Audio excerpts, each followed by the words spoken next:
Now it's time for The World's Gone Mad.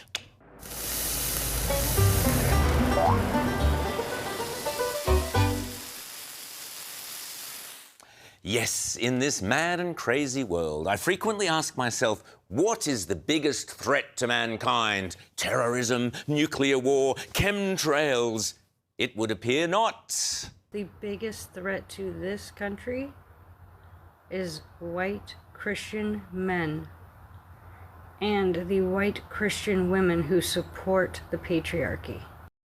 Ah, yes, the white male patriarchy. Of course. At least here in Australia, the feminists have figured out a very cunning way how to fight back against the patriarchy. As the video demonstrates, it's called microfeminism. Ooh. My act of microfeminism is that when I've just had a baby and when people come to my house, like a man and a woman or like relatives or whatever, I will always thrust my baby in the direction of the man first. So I'll be like, can you hold my baby while I, have a shower or something? Microfeminism. Hold my baby while I take a shower. Those little everyday things that the proud feminist can do to make males feel suitably intimidated. Sometimes in the lift, if a man, is waiting for me to go, I also stand and wait for him to go. Oh, that's showing them. After you, ma'am. No, after you. No, you first. Or, of course, you could always try this supreme act of patriarchal defiance. When I'm walking, I on purpose don't get out of the way. I just keep my ground. And if men bump into me, they bump into me. Sorry, ma'am. So, menfolk, I hope you've got that. If you politely stand aside to let the woman go first, that's offensive. And if you don't stand aside, that's offensive too. Got it? And as for complimenting young Australian feminists, don't bother. Whenever a man calls me like sweetie or darling or gorgeous, I will call them that back. Okay, babe, honeypot, sweetie pie, cutesy pie, sugar puff, whatever you say. Meanwhile, over in New York last week, the pro-Palestinian white liberal feminists decided the really noble thing was to attack the anti-Khomeini Iranians. You couldn't make this stuff up. Iranian people peacefully having a protest, and these Antifa Democrats just to show up and turn up, anti-ICE. And at the same time, another proud feminist, Sia Weaver, has now been appointed by New York's Islamo-communist Mayor Zoran Mamdani to protect tenants. What does she have in mind, I wonder? Here's a video of her that has resurfaced recently. I think the reality is that for centuries we've really treated property as an individualized good and not a collective good, and we are going to transitioning to treating it as a collective good and towards a model of shared equity will require that we think about it differently, and it will mean that families, especially white families, but some POC families who are homeowners as well, are going to have a different relationship to property than the one that we currently have. Oh, really? So if she has her way, white New Yorkers and some New Yorkers of colour too will soon have a different relationship to property than they currently have. Out with individual ownership and in with collective ownership. Here's a young individual returning home to his and his wife's apartment in the Bronx.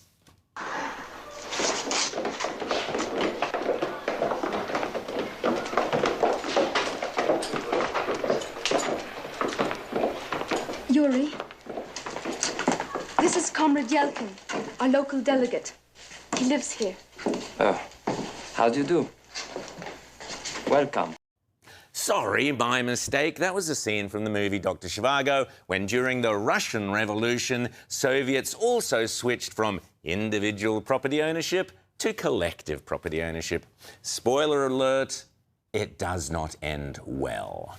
Meanwhile, Speaking of revolution, the bravest feminists in the world, and indeed the bravest feminists for decades, are of course the astonishingly brave women of Iran. Yes, of Iran, who despite being ignored by the cowardly feminists of the West, are risking life and limb in their struggle against the evil, sexist, misogynistic oppression of Iran's tyrannical mullahs. Watch this young woman and weep for her bravery.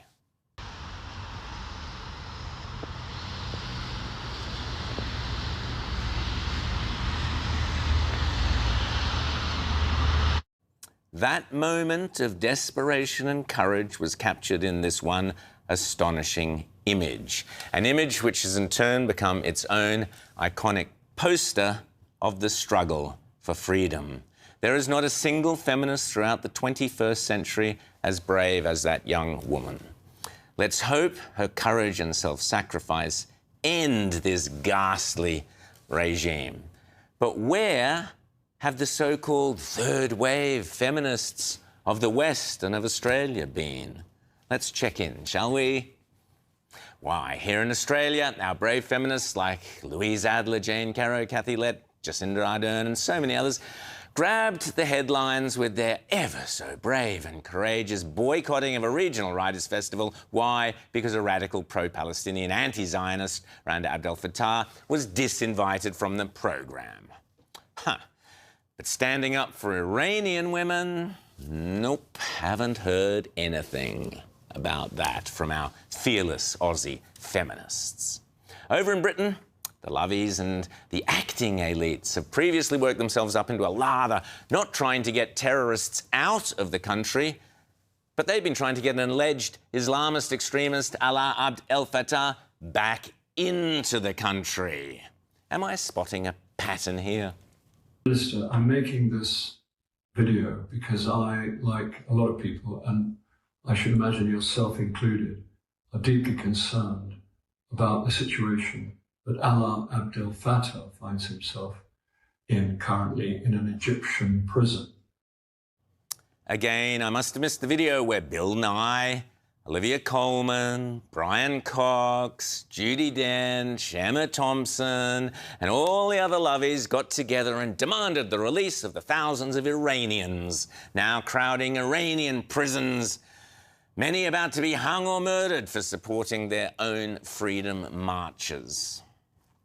Disgraceful. Not to be outdone, over in Hollywood, the virtue-signalling kingpins like Mark Ruffalo, Cynthia Nixon, and so on, are busy fretting about Gaza and immigration agents, the ICE mob and Donald Trump, anything rather than protest to help the Iranians.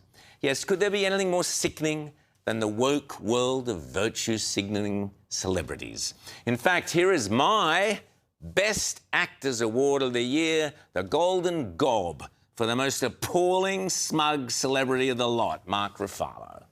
We got literally stormtroopers running around terrorizing, and as much as I love all this, I don't know if I can pretend like this crazy stuff isn't happening. We have a president who says the laws of the world don't apply to him, and we could rely on his morality, but he has no morality. So where does that leave us? Where does that leave the world? So I love these people. I love being here. I love you. But I also can't, it's so hard to pretend anymore. Pass the sick bag. Sorry, I don't know, Mark. Looks to me like you're doing a pretty good job of pretending, virtue signalling every single day, pretending to care for everyone on the planet, except, of course, those Iranian protesters who've been killed. Must have slipped your mind somehow. But let's end with another brave and courageous woman speaking up on behalf of the Iranian protesters, a true feminist. Iranian here. They keep asking the same question. Why are lefties, why are the loudest pro-Gaza voices completely silent when it comes to Iran? Well, the answer is simple, because the truth exposes the lie. They will chant free Palestine, but they will never say free Iran, because that will require admitting something unforgivable. That political Islam is not liberation, it is domination. And that is exactly what's been happening in the West, by the way. A true freedom fighter. Couldn't have put it better myself. Just when it comes to the double standards of the modern left, it truly is a world gone mad.